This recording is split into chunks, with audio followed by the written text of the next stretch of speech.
Buenas noches, una vez más con ustedes, Mirada de Mujer. Buenas noches, Javi. Hola, buenas noches. Yo creo que hoy teníamos que haber empezado el programa con trompetas y tambores porque tenemos un invitado muy especial, maravilloso, precioso. Yo he encontrado la llave del baúl, lo he abierto y me he encontrado dentro con el personaje que estaba con nosotros. Sí, una persona muy, muy querida para mí, creo que para muchas gentes de aquí de Estepona, un ser luminoso, maravilloso. Hola, Pedro. Hola, muchísimas gracias. Pues te doy las gracias de que estés aquí con nosotros porque sé que estás trabajando, que tienes que pediste permiso y todo, y entonces te lo agradezco. Gracias. Quiero que por favor nos des una semblanza de quién eres, qué haces, cómo escribes y después vamos a empezar a meternos un poquito en lo que es. ¿Cuál es el programa, Javi? Bueno, el sentido de la vida. Casi nada, ¿eh? Sí, vamos a ver. Yo amplio. Creo que sí, vamos a ver qué les dejamos hoy a nuestros radioescuchas, a ver, de reflexión para esta semana. Pedro, platícanos un poquito de ti. Bueno, no me gusta hablar demasiado de mí. No, porque, pero es importante.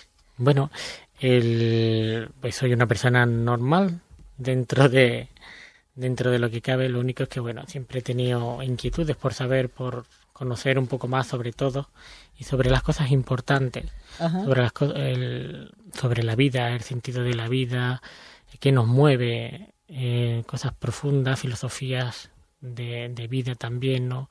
El tener un poco un conocimiento lo más amplio posible de dónde estamos y por qué estamos.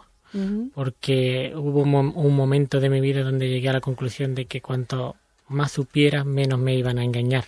Claro.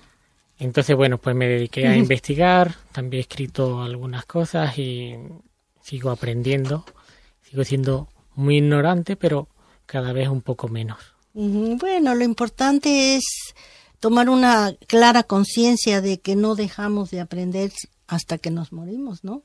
Porque siempre hay algo nuevo en nuestra vida, siempre hay alguna persona que llega a nuestra vida y que nos enseña alguna cosa o alguna situación, y todo eso nos hace conocernos mucho mejor.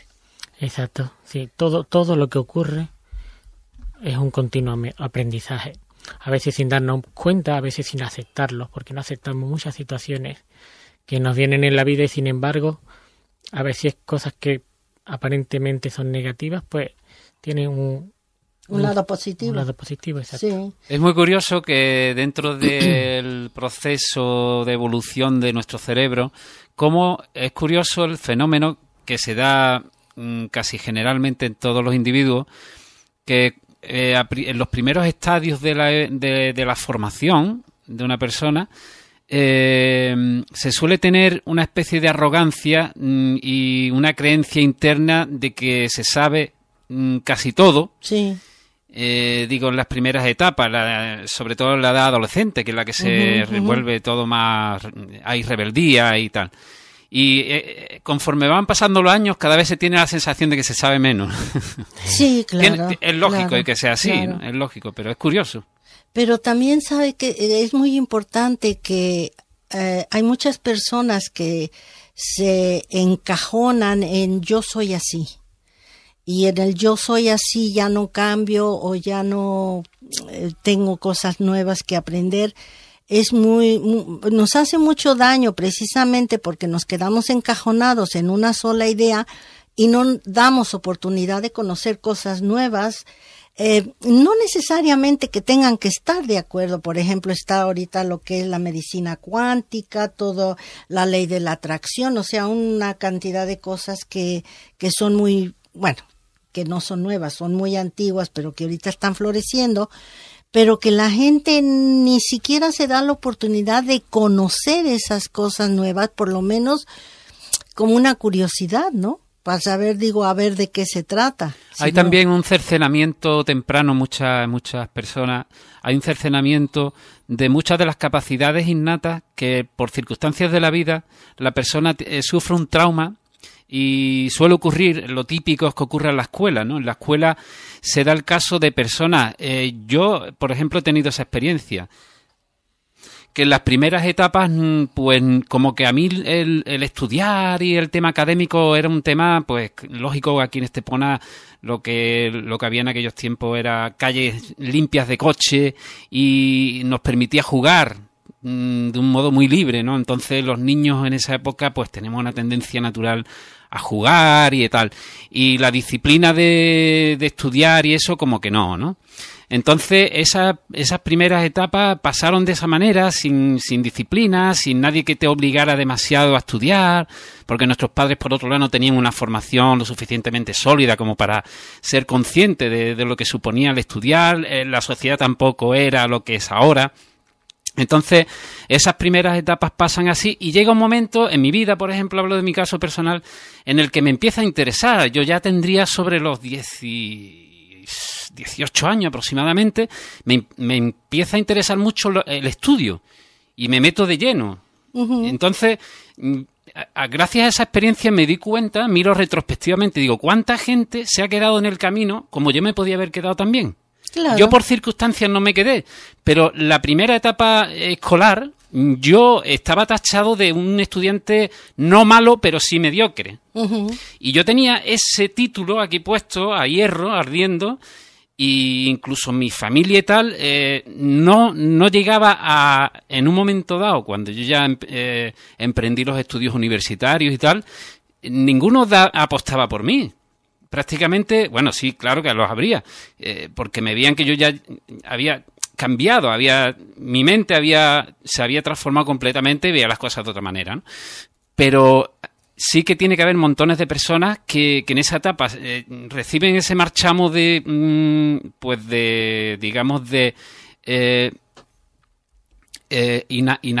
inadaptado o persona no apta, inepto para los estudios y de por vida se queda con ese título. Sí. Y es un error garrafal, uh-huh. Es un error grave además, ¿no? Porque realmente tenemos la capacidad de transformarnos en cualquier momento. Solamente lo único que es necesario es tener ganas de hacerlo y nada más.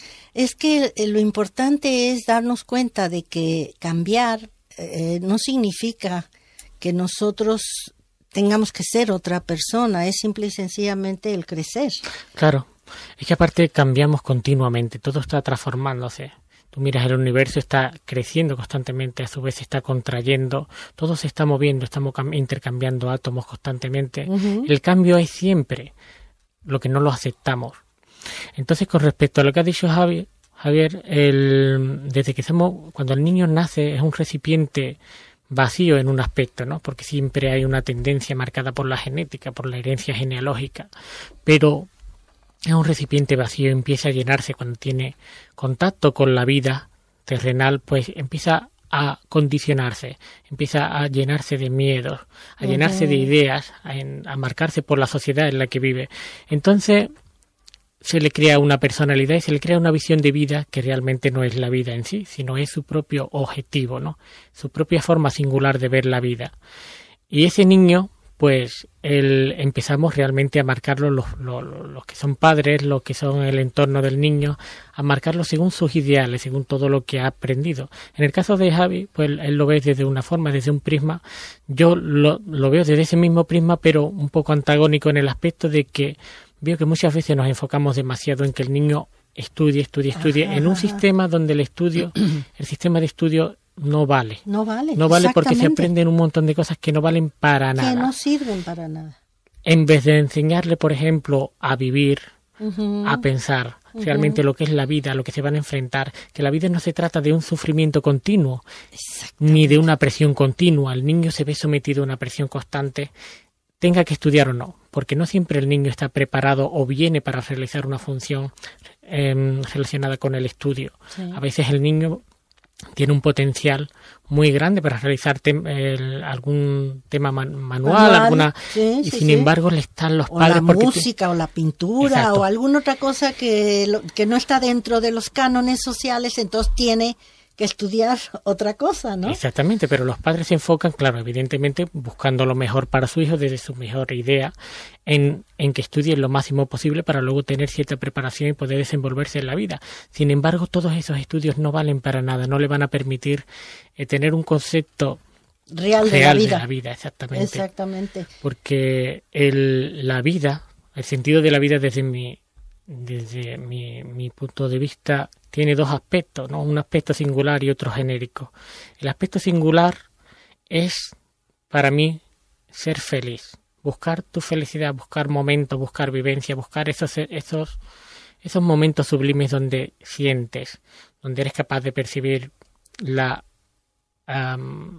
magnitud de una sonrisa, ¿no? El ver los ojos del niño cuando está sonriendo, el poder ver a esos niños que realmente están viviendo el momento, el presente, con toda la intensidad, sin preocuparse de nada, porque su mente no viaja ni al pasado ni al futuro, a preocupaciones ni a momentos que no existen, porque solo existe el ahora.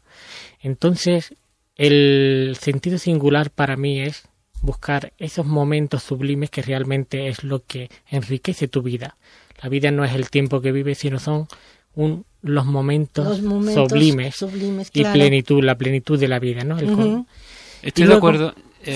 Estoy de acuerdo totalmente en lo que dices, Pedro, de que desde luego la experiencia de la vida es lo más importante y que, por contra, lo que se suele implantar y obligar a las personas es pues el sistema académico, cuando hay montones de conocimientos que son mucho más necesarios para ser felices, para que yo subsistir. También coincido contigo en Claro. que es el fin último de la existencia, o el primero, como queramos mirarlo, ¿no? Es la entelequia, lo que todo el mundo busca desde que arriba a este mundo.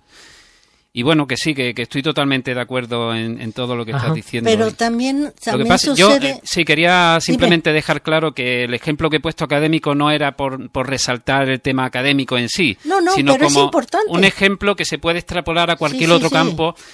Lo que quería recalcar era... Pero es muy importante, Javi, Sí, es muy importante. Lo que quería recalcar en realidad con el ejemplo era ese fenómeno que suele ocurrir como decía, de cercenar muchas veces las capacidades de las personas, sean cuales sean, por una serie de etiquetas y de consideraciones prejuiciosas. Pero ¿sabes por qué pasa eso también? Porque muchas veces los padres no se dan cuenta, no es hacerlos equivocados, ni criticarlos, ni nada, porque yo soy madre. Pero muchas veces los padres no tienen una idea clara y piensan que los hijos son una extensión de ellos y que lo que ellos no lograron en su vida, los hijos tienen que serlo. Entonces no les permiten a los niños sacar sus habilidades, su potencial nato, porque ya los padres traen una idea. Yo recuerdo hace muchos años que vino un señor con su hija, tendría, no sé, unos 12 años la chiquilla, y en la plática el papá decía, es que yo quiero lo mejor para ti, es que yo quiero darte lo que yo no tuve. Y le dice la niña, pero es que la única que sabe lo que es lo mejor para mí soy yo. Y yo no quiero tener lo que tú no tuviste, déjame que yo busque qué quiero tener yo. Yo creo que esa tendencia se está rompiendo, ¿no, María Elena, hoy en día? No mucho. No mucho, porque no tanto como de desear, ¿no? No, porque todavía hay esa idea de que los hijos son extensión de los padres y que tienen que, de alguna forma, seguir. O sea, como yo soy de tal